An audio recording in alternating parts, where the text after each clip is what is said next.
बिस्मिल्लाहिर्रहमानिर्रहीम।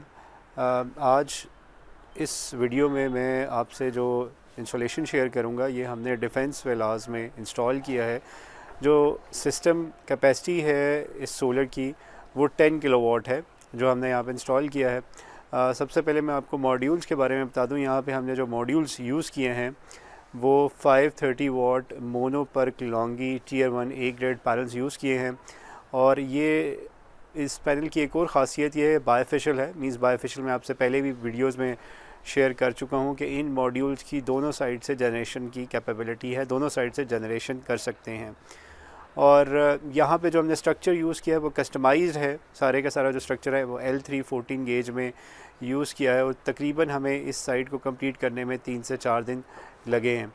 ये जो एरिया है ये वैसे तो डिफेंस है, बट इसमें जो इलेक्ट्रिसिटी सप्लाई कर रहा है वो बहरिया है, तो सिमिलरली वो तमाम रूल्स यहाँ पे भी एप्लीकेबल हो गए जो बहरिया टाउन पे होते हैं। मींस इनकी भी जो नेट मीटिंग है इंशाल्लाह विद इन 4 to 5 डेज़ या मैक्सिमम 15 डेज़ के अंदर इंस्टॉल हो जाएगी।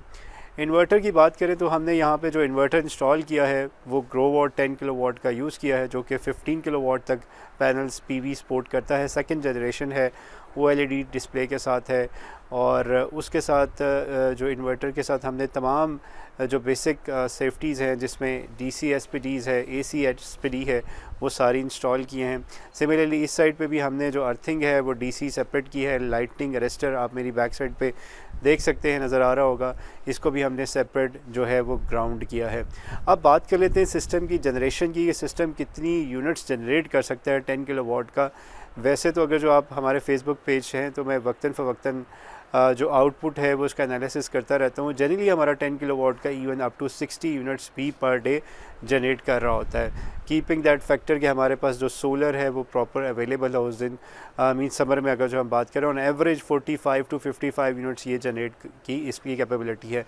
अब इस सिस्टम की कॉस्ट की बात की जाए, क्योंकि ये स्ट्रक्चर जो है स्टैंडर्डाइज स्ट्रक्चर है, इस सिस्टम पे जो कस्टमर की कॉस्ट आई है वो ऑलमोस्ट आप कह सकते हैं 9,10,000 के करीब इसकी कॉस्ट आई है, जिसमें बायफेशियल मॉड्यूल्स हैं, लेटेस्ट जनरेशन का इन्वर्टर है।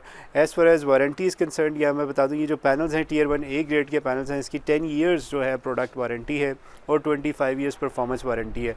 मींस ये 25 साल तक परफॉर्मेंस अपनी जो पैनल्स हैं वो आउटपुट देते रहेंगे। और इसी तरह इन्वर्टर की बात की जाए तो उसकी 5 ईयर्स जो है वो रिप्लेसमेंट वारंटी हम देते हैं।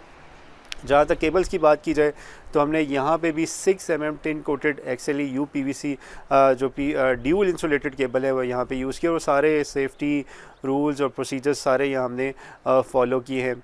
यहाँ पे एक और सवाल ये पैदा होता है कि इतनी इन्वेस्टमेंट के बाद आप कितने टाइम में जो है आप इसकी ROI ये रिटर्न ऑन इन्वेस्टमेंट ले सकते हैं, या जिसे आप कह सकते हैं NPV net present value. Almost आप 3 से 4 सालों में आप अपनी जो रिटर्न है जिसे वो रिकवर कर लेते हैं इन्वेस्टमेंट, और उसके बाद ये आपको जो है जो इसको कह सकते हैं कि आपको फ़ायदा दे रहा होता है। अगर जो बिल की बात की जाए ऑन एवरेज आपको 10 किलोवाट तकरीबन अगर जो बहरिया टाउन में है तो 20 से 25,000 तक पर मंथ में आपकी सेविंग्स हो सकती है। तो यहाँ से आप एक एनालिसिस कर सकते हैं। अगर जो आप इसी तरह का क्वालिटी वाइज सिस्टम और अच्छी रिलायबल सर्विसेज ढूंढ रहे हैं और अभी तक आप बिल से परेशान हैं तो आप हमारे नीचे दिए गए नंबर्स पर रब्ता कर सकते हैं, जिसमें हमारा व्हाट्सएप भी है 030445455151 पर रब्ता कर सकते हैं। इसी तरह PTCL नंबर भी है। अगर जो आपका कोई क्वेश्चन है रिगार्डिंग दिस या कोई भी टेक्निकल क्वेश्चन है तो आप हमसे डायरेक्टली रब्ता कर सकते हैं। Thank you so much, जज़ाक।